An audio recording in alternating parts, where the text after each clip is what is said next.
Ibu bapak, rekan-rekan muda dan anak-anak yang terkasih dalam Tuhan, selamat pagi, salam sehat, tetap sukacita dan satu dalam TME. Mendengar Injil hari ini kok rasanya seperti serem banget ya? Karena Injil hari ini berisi kecaman dari Yesus bagi orang-orang Farisi dan ahli-ahli Taurat. Kecaman yang tentu beralasan. Hal ini berkaitan dengan cara hidup dari dua kelompok ini. Kecaman yang pertama tentang sikap dari kelompok yang tidak sanggup menjalankan peran mereka sebagai penunjuk arah atau jalan menuju kepada Allah. Peran sebagai penunjuk jalan justru diganti dengan penghalang jalan.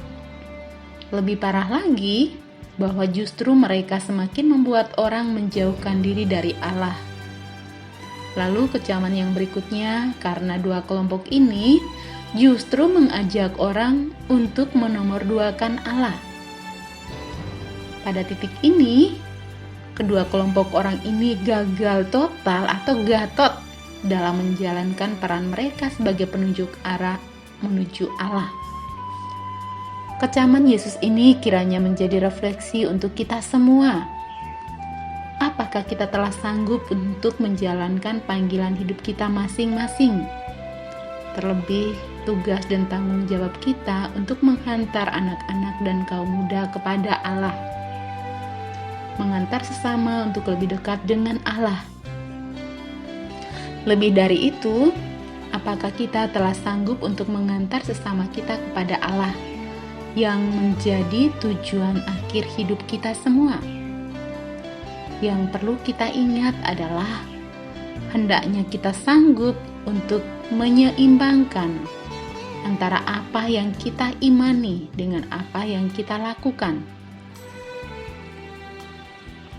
Orang menjadi gagal menjalankan perannya karena silau oleh kedudukan, oleh jabatan, dan lupa untuk menjalankan perannya dalam panggilan hidup ini. Seorang pemimpin gagal karena ia lebih sibuk memikirkan dirinya sendiri. Seorang kepala keluarga gagal karena ia lebih asik dengan pekerjaannya. Seorang guru gagal karena sibuk memikirkan kebutuhan hidupnya. Seorang pelajar gagal karena ia lupa pada tugas pokoknya untuk belajar. Bapak Ibu, rekan-rekan muda dan anak-anakku yang terkasih, melalui Injil hari ini, kita semua diajak untuk senantiasa menyadari dan melaksanakan tugas dan peran kita masing-masing dengan baik.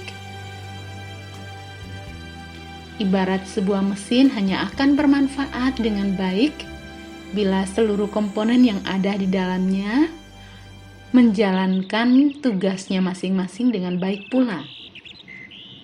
Demikian pula kita semua.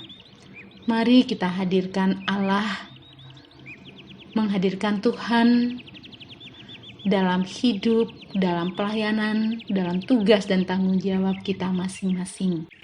Ibu bapak, rekan-rekan muda dan anak-anak yang terkasih dalam Tuhan, semoga sepanjang hari ini kita semua dipenuhi oleh berkat Tuhan, sehingga kita boleh menjadi berkat bagi orang-orang di sekitar kita. Tuhan memberkati.